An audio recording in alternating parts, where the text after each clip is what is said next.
Hi everyone, మనం పొంగనాలు ఎలా తయారు చేసుకోవాలో చూసేద్దాం రండి.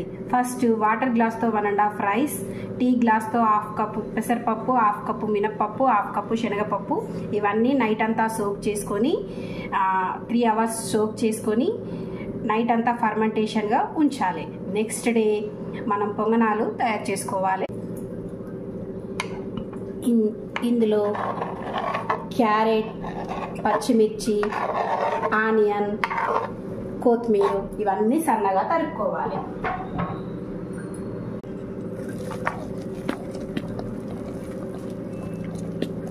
ఇలా మంచిగా కలుపుకోవాలి. ఇందులో కాస్త సాల్ట్ వేసుకోవాలి.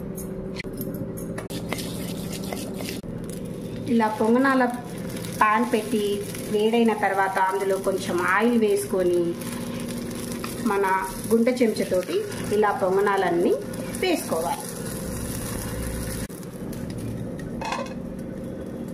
కాసేపు లిడ్ పెట్టి కుక్ చేయాలి. పెట్టేటప్పుడు కొన్ని అటుకులు కూడా వేసుకోవాలి. అవి మెత్తగా రావడానికి అటుకులు ఎంతో హెల్ప్ అవుతుంది.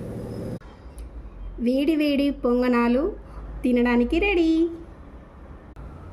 హౌ టు మేక్ పల్లి చట్నీ అనేది మన యూట్యూబ్ ఛానల్లో ఉంటుంది, మీరు వెళ్ళి చూసేయండి.